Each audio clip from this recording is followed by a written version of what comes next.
in a month. I already rested last weekend. Okay, so I will work next weekend because okay, so maybe here because you could put in a bit more information because as a nurse working shifts.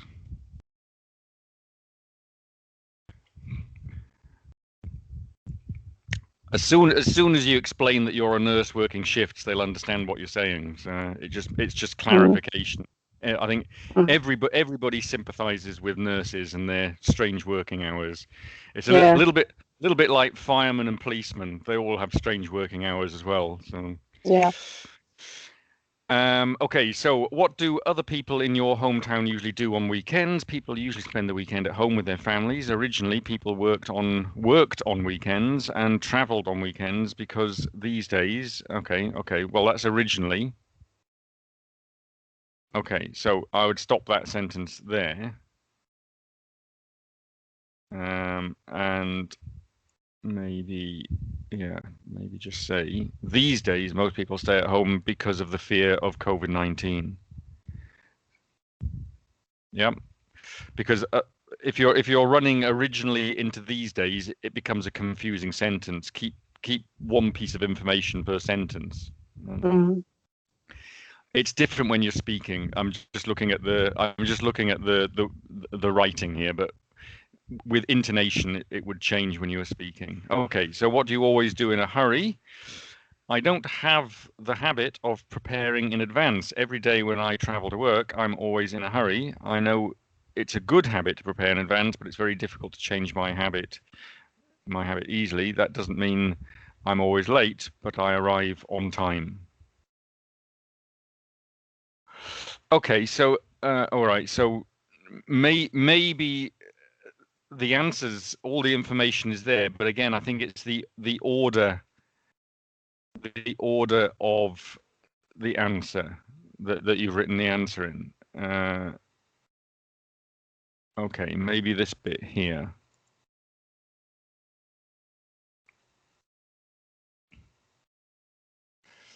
Because that's the direct answer to the question. Every day when I travel to work, I'm always in a hurry. And then the following parts then are your explanation of why. Yeah. So remember, direct answer first, and then an explanation or an example afterwards. Okay, all right. Okay. So, right, describe a time when you changed your opinion. Okay, and you've changed your story, I think, haven't you? Yeah. So you changed your opinion in order to write the change of opinion. Okay, so let's have a look at it. 3 years ago, I went on a trip to Guam with my friend. We tried to go to Boracay at the time, but we had to change our destination to Guam because the Philippine government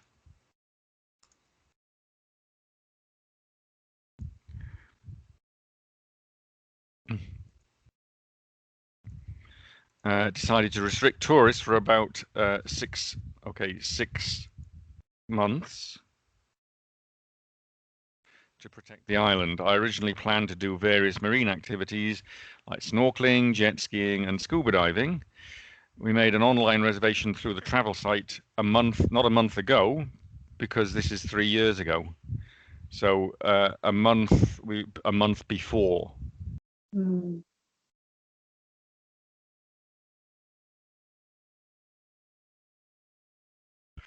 But one friend suddenly asked us. That's a bit of a change of. Okay. But one friend suddenly asked us to skydive. So, when you say one friend, is this the same friend? Okay, all right. So, why did you say but one friend? We are three. Okay. So, all right. So, to go back to your first part of your story, I went on a trip to Guam with my friend. It should be with two friends then, should it? Yeah.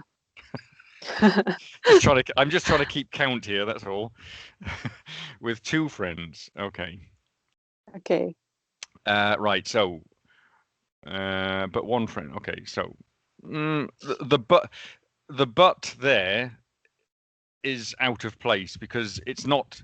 If we say but, it's because we're changing what we said before. And in this case, you're not really changing. So let's just say one friend suddenly asked us to skydive. I said no because I was afraid of heights, but my friend persuaded me for a week. I would never have been persuaded. I would have just said no means no. Okay, all right. But I decided to follow her opinion. Eventually, I went skydiving in Guam. I jumped from 4,200 meters.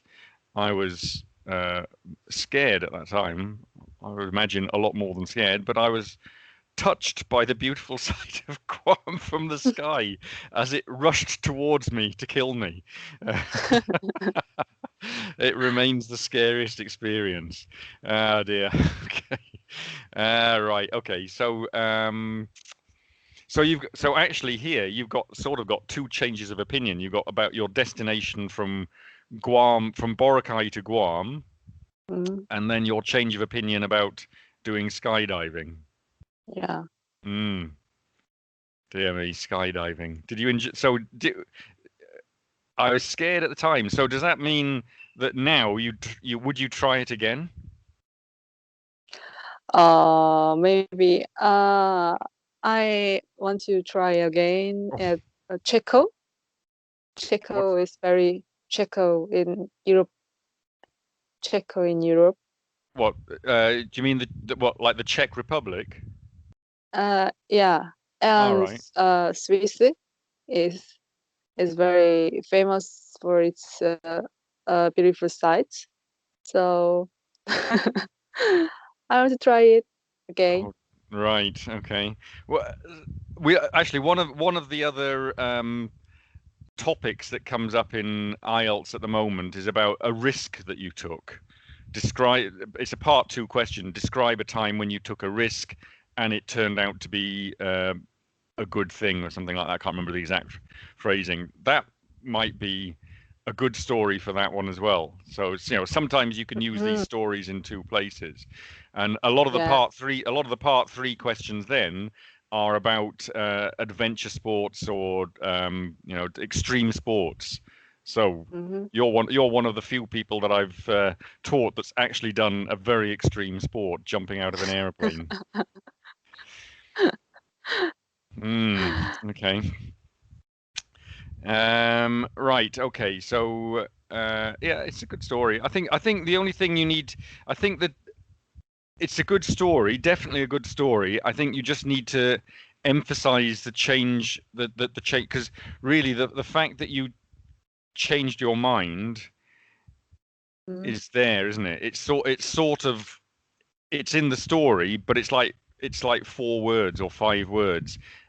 I think that's probably something that you need to make a little bit more. I mean, and also it's a little bit short. So that particular part there, I would say that you need to expand a little bit on the fact that she persuaded you. So my friend persuaded me, and for a week. I mean, that's quite a crucial part of it. And that you decided I decided to follow. I decided to, probably better to say, change my opinion, because that's what the topic is actually about, is changing. Yeah. So and maybe you could talk a little bit about that, about how much she was nagging you, and you to begin with you really didn't want to do it, but eventually that could be that process of her or you changing your mind could be.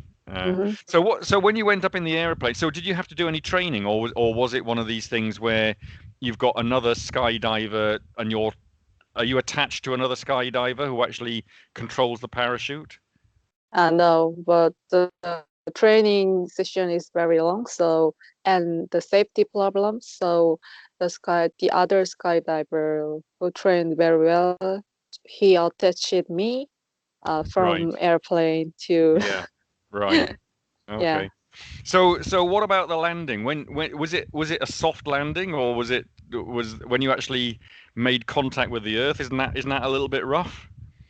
No, it was very soft landing because the weather is very nice, and the little wind in that day, so very quiet, soft landing. Mm. So how long did you stay in Guam?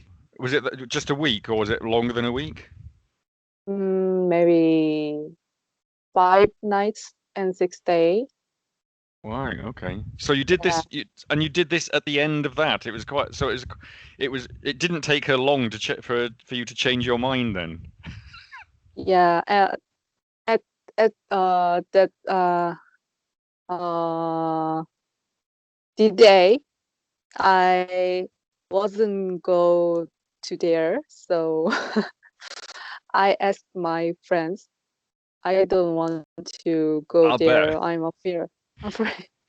I fear. But two of my friends, it's your option.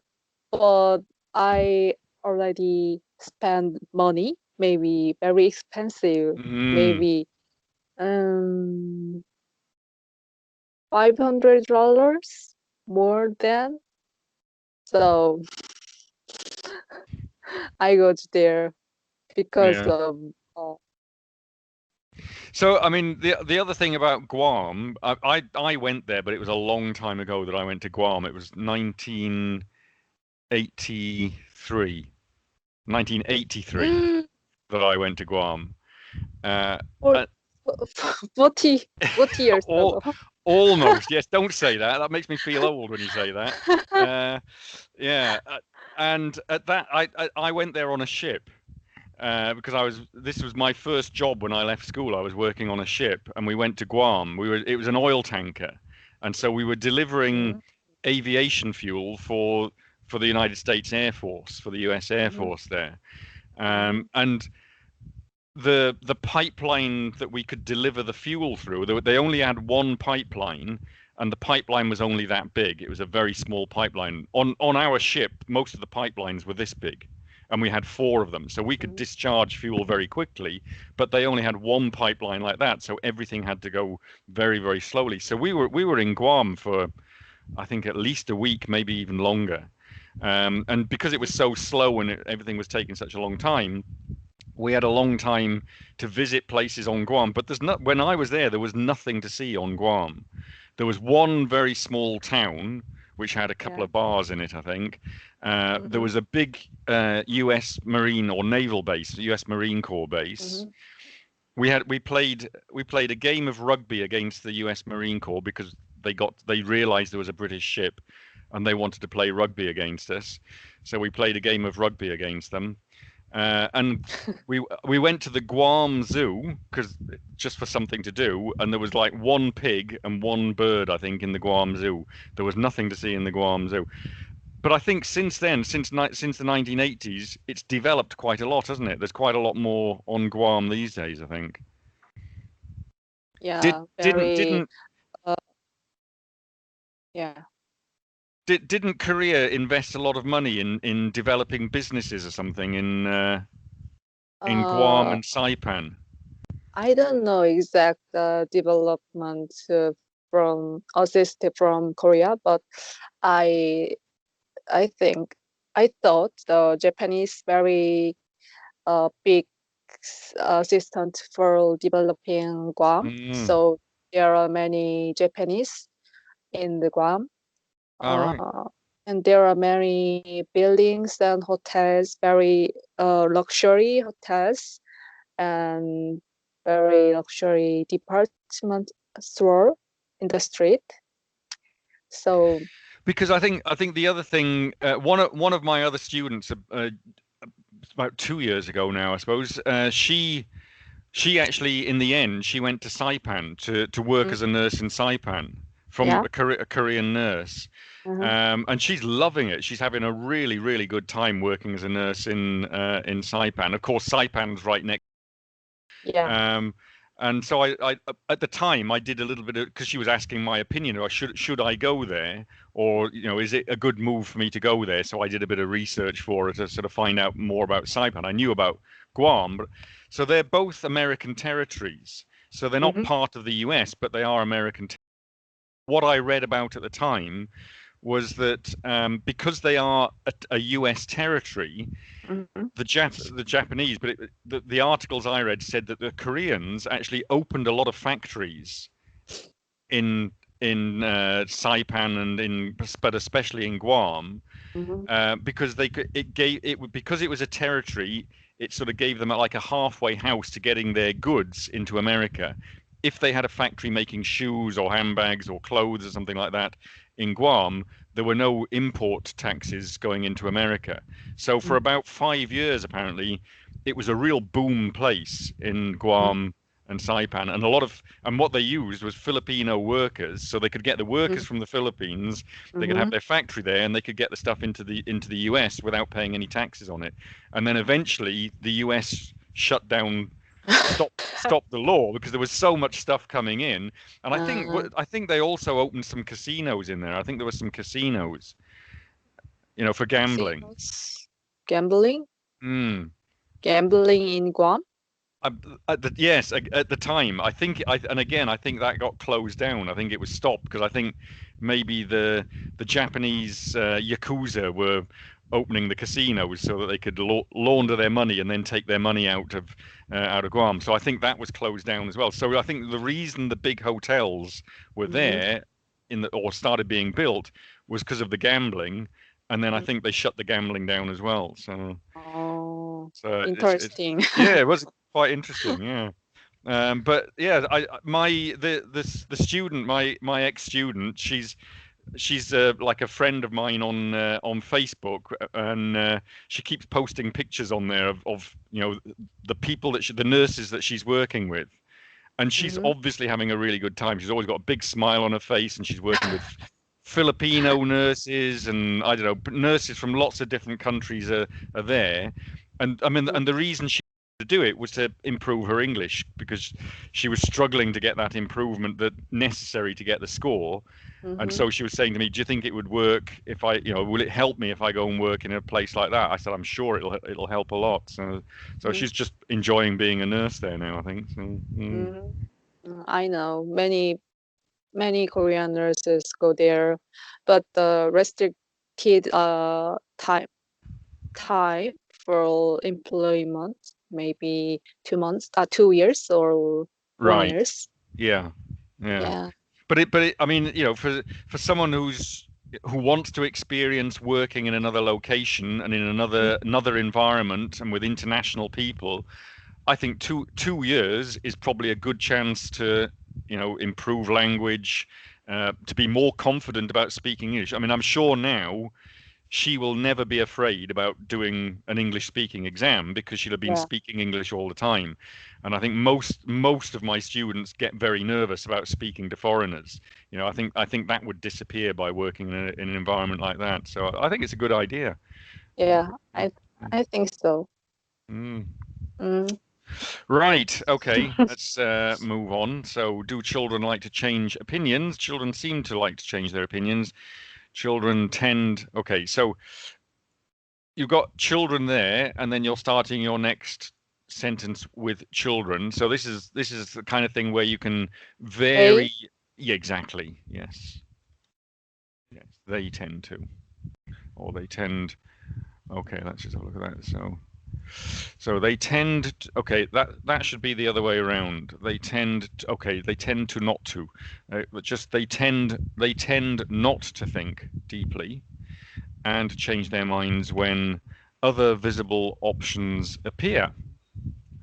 Okay, so options, yes, I would say so. Uh, Other visible options appear, or you could say, or if they hear new new information.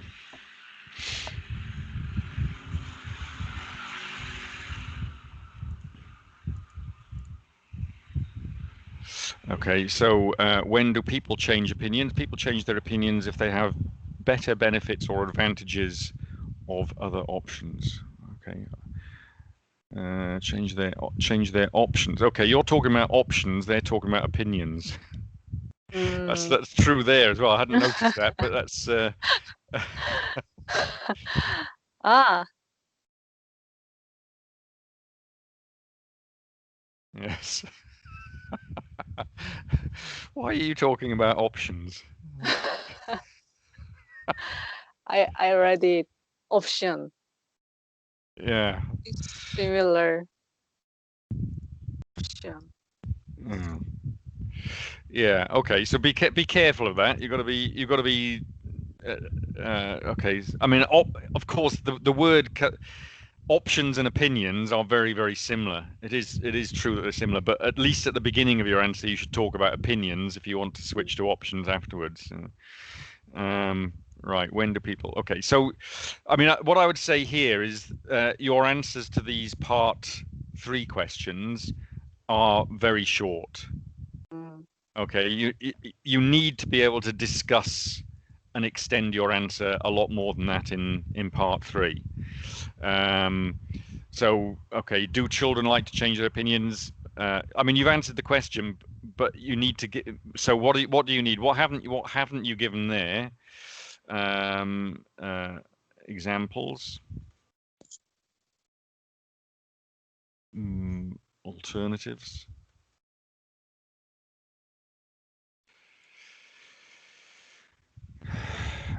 explanations.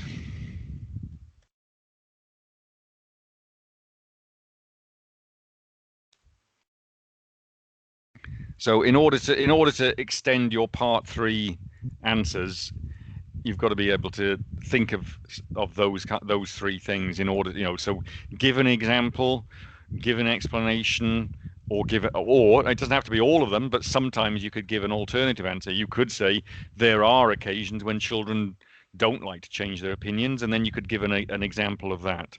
Okay, but you need to start thinking in terms of, have I given an example yet? Is there an explanation I can give to the example or something like that? So start extending your answers.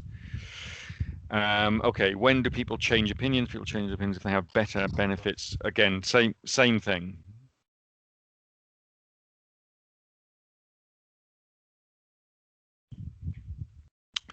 What do young people turn to for advice? Many young people ask their friends for advice and counselling because friends have similar empathy and similar worries. Okay, so I mean in this case, I would say that this particular question would be it depends. So you could say firstly, many young people ask their friends. So that's one possible option. Secondly, it could be family. And then you could say finally, I don't know, some other adult. It could be a teacher, a mentor, their pastor, or somebody from the church. I don't know. It could be someone in authority who they trust, teacher, pastor. Okay, so when you say it depends, then you'd have to explain. Then you'd have the chance to explain. Well, why would they have a list of different people that they talk to? Because it might depend on what it is they want to get advice about. Um, if it's just if it's about what subjects they should do at school, then they might ask their teacher, but they might also their family, their parents, or an older brother or sister about what did you do when you were in this situation. Of course, it depends on the relationship. If it's a brother or sister that they don't like, they're not going to ask them. If it's their parents, they might disagree with what their parents are saying. Maybe their parents want them to become a doctor, but they really don't want to become a doctor. And then eventually they might go to ask their teacher, look, my parents are saying this, but it's not what I want. My friends are saying this, but I think that's probably not a good idea. And then they say to the teacher, okay, have you got any ideas? I don't know. That maybe that doesn't happen in Korea, but those are possibilities of who young people might turn to for advice. Agree or disagree? Agree. Good. Similar. All right. So, what am I doing there? So you could have three possibilities, and that then gives you a very comprehensive answer to a part three question. Okay. Do people like to give or like giving opinions about politics? It's different from their age. Okay. Instead of saying it is different from, it depends on their age.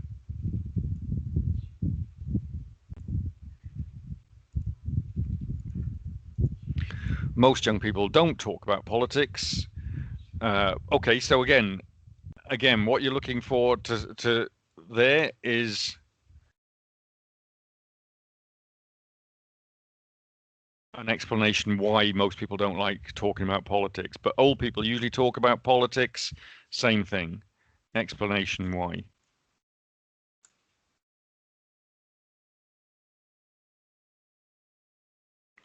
Something wrong with my L's. I keep missing my L's at the moment. I don't know why that is. I think my L finger can't be working this morning.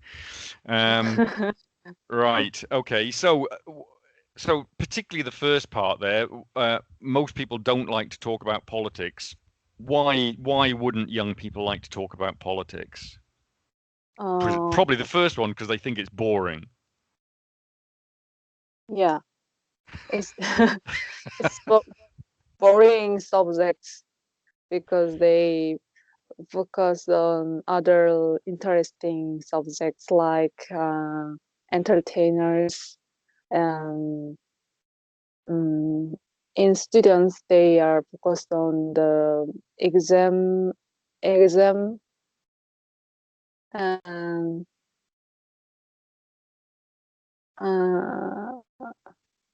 uh, they talk about their boyfriends or girlfriends. Yes. So which is far more interesting. Yeah, I agree. So okay, and the other thing is it's probably about a lack of experience. So they probably don't think, or they're probably right that they don't have enough life experience to be interested in politics, to realize that that politics affects everything that they do. So for them, they're focused on the things that are immediately around them. When as they get older, as they become, maybe when they get to working age, they probably start to realize that their job or their chosen career or the way they live their life is affected by politics, so they become more interested in it.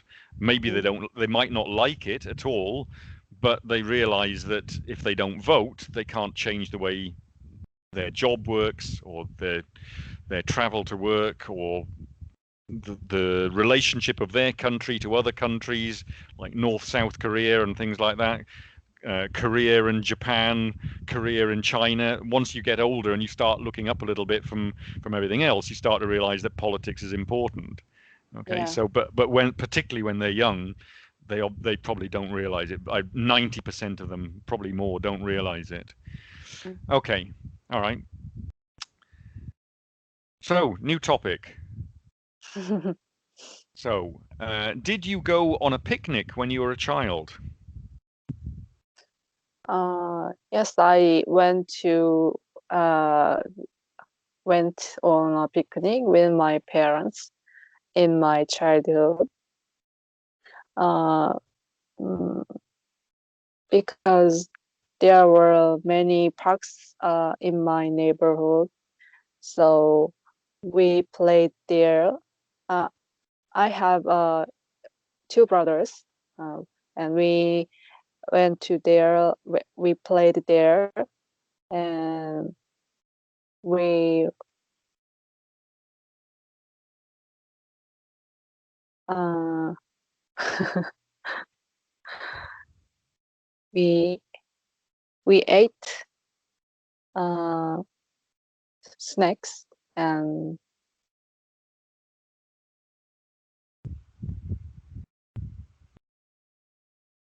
That's probably enough.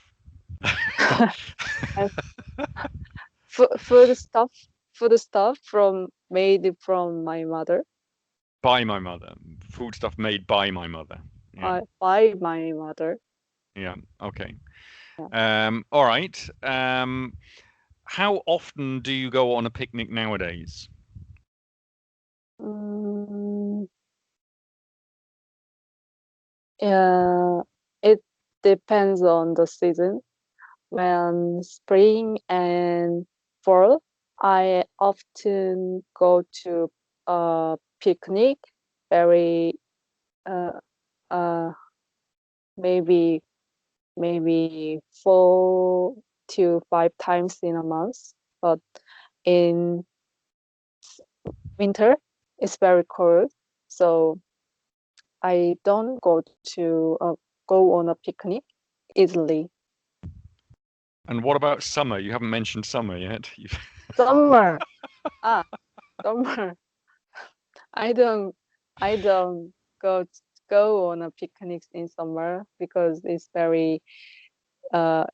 too hot to Mm, go.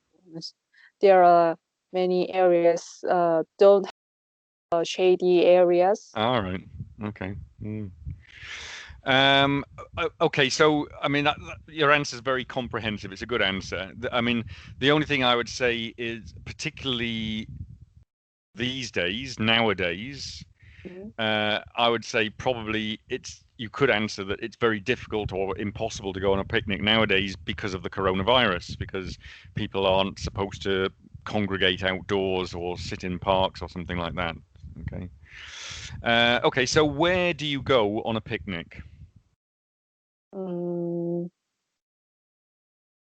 I go to a park nearby my home.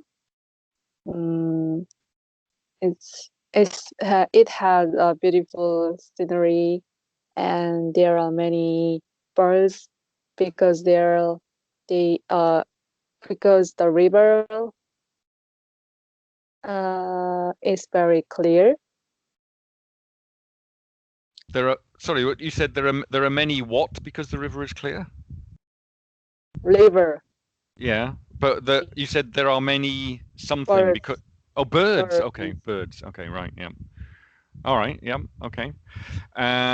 What is the difference between a picnic and cooking at home? Mm.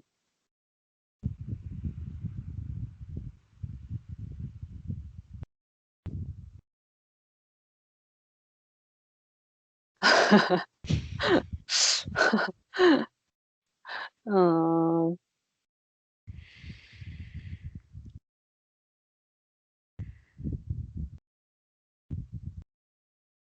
Take it one at a time. Start off with cooking at home. we used to cook at home. Uh, it is very ordinary and very familiar to us, but uh, cooking at the picnic. Okay. Well, I mean, if you're eating a picnic, you're probably not cooking. Probably. I mean, sometimes you could have a barbecue if you go to Mm. some places where they have a barbecue pit, so that's possible. But usually, what's the difference between the food that you eat in a picnic and the food that you eat when you're cooking at home? What's the difference? Mm, uh, it uh, it outside it refresh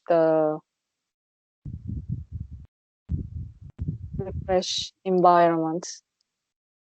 Yeah, but what about the food? Food.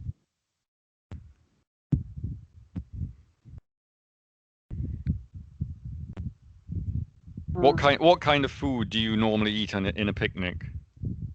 um, finger food and sandwiches or hamburgers. It is very easily to eat, but cooking at home is very special and had chopsticks or uh,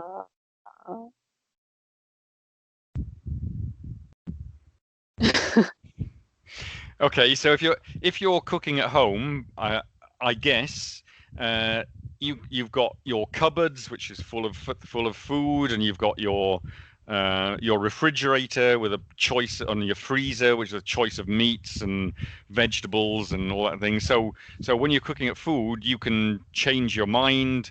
Um, the food that you're going to eat is going to be hot most of the time, I guess. And so it's very easy to cook at home because you've got everything is there for you, all of your sharp knives and your pans and your woks and all of that kind of thing. Everything's there, so it's a normal way to eat a hot meal. When you go on a picnic, presumably you can either buy the food on the way to the picnic. So as you say, you can buy some snacks or something like that. As you say, finger food, or you prepare the food at home and take it with you. Maybe, as you say, you make sandwiches. What's the one with the rice rolled up in seaweed with something else inside it? What's that one? Kimbap. Kimbap. Yes. So I'm I've learned since I've been asking this question that this is a very popular item food to take from home to go on a picnic. Is that right? Yeah. Right. So you could make that at home. You get to the picnic, and again, it's cold. It's not hot food, and I guess it's finger food as well. So the main difference I would say between a picnic and cooking at home is that it's finger food, it's cold food, it's been prepared in advance, or that you buy it from a shop. Whereas when you're cooking at home, it's normally going to be hot food. As you say, you'd use chopsticks in a bowl, and it's all maybe a lot more formal than eating Mm, at a picnic. yeah. Right. Okay. Do you? Oh, that's the last of those ones. So, do you make a list before you shop? Mm,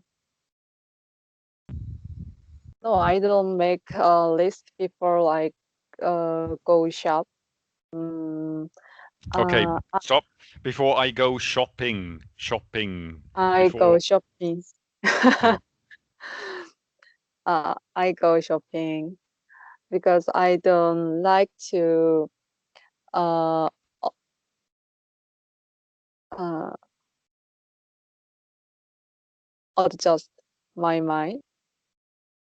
I want to pick an item immediately, and it is my pleasure. And so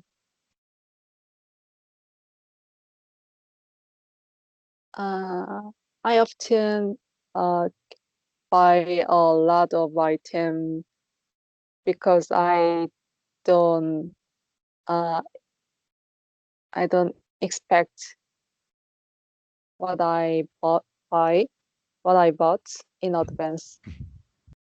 Okay.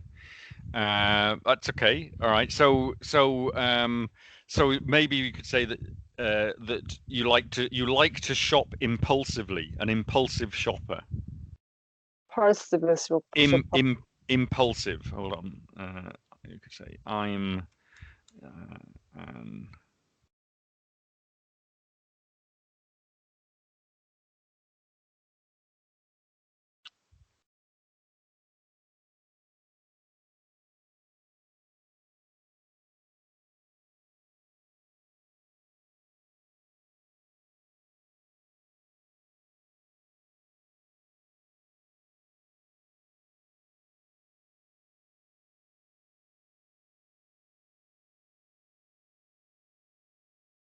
okay. So I'm an impulsive shopper.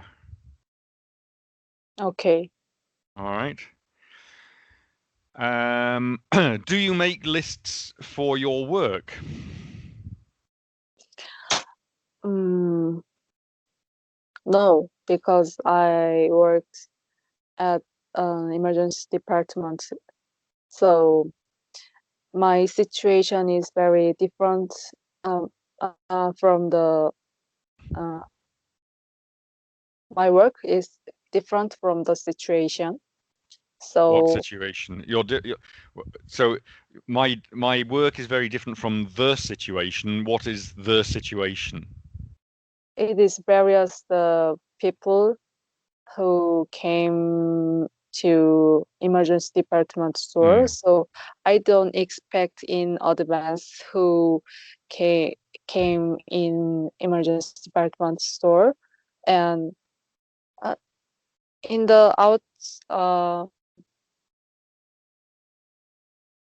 outpatient departments, they expect their patient in advance because all of their patients make an appointment in advance, so they uh, check their patient. But in my case, it is difficult to check uh, my parents in Yep. advance. Okay. So I work as an ER nurse. My day is unpredictable. Mm, Right. Okay. So why don't some people like making lists? because I think because making lists in advance is very um,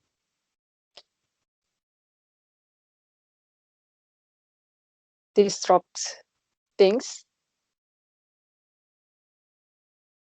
and it take time, and it have to make many effort to make lists. So many people don't like making list. Okay. You said disruptive. I would say restrictive. Restrictive. Restrictive. If you make a list and you've got to follow the list, it means you can't do other things. So it restricts you to the list. Mm, So I think restrictive might be better there. Yeah, and also it could be that some people don't need to make a list because, like you, their job is unpredictable. So having a list isn't a useful thing to do. Um, maybe uh, they know their job so well because they do the same thing. On the other hand, maybe if they do the same job every day, mhm. they don't need to write a list because they know exactly what they're going to do. So, yeah. Okay, do you prefer to make a list on paper or on your phone? I like to make a list on my phone because I easily checking my list on my phone. But if I list on the paper, I have to look my paper and find my paper, and I have to uh, some pencils to write it down. So it's very uh, difficult, not useful on a And paper. And and presumably you always have your phone with you, so it's just easier to just to pick up your phone and make some notes. yeah, Yeah. Okay, so talking of writing things, let's talk about handwriting. How often do you write with a pen? I often write with my pen in hospital. Mm, I always have a paper in my desk, and I always check the uh, always check a point that I don't have to miss out some crucial things. So every day I use my pen. Okay, so in your work as an ER nurse, do you have to write any information about like each case that you have? every patient that comes in, does somebody have to make a record of what happened during that treatment? Actually, my patient uh, medical record is all in electric, but but uh something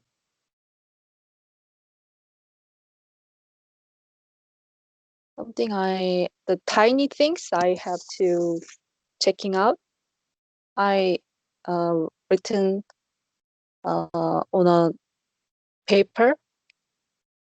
So is that like presumably when you say a paper, is it like a form that you have to fill out a form? No, it is free text. All right. Yeah, and I when I leave of leave to work, I abandon my paper. You abandon it. Yeah, I trash. I Oh, throw away. r- Throw away. so what's the reason then for making the notes on the paper if you throw it away? Is it do you transfer the information to another digital like a tablet or something like that? Because the a paper is for the checking something. Just it means it is not It's not a proper record then. It's just a reminder for you, is it? It's just a personal reminder. yeah, personal reminders. Okay. Right.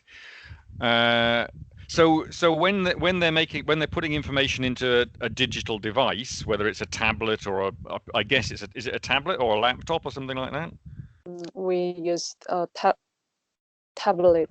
Right. No, come to desktop.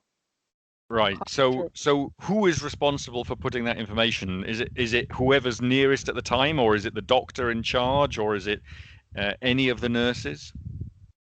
Any of the nurse and doctor use their computer, and they have to certification use certification by medical record. It is very uh, mm, crucial things to checking. Mm. So, if you found this IELTS class useful, informative, or entertaining, please give it a like, subscribe, and share with other people who you think might benefit from these live IELTS class videos using actual examination topics. Most of the students participating in these classes are now living their dream in English-speaking countries around the world. If you want classes with me, you can contact me on X, LinkedIn, MS Teams, or Viber. Details are given in the description below or on the About page for this channel. Thank you.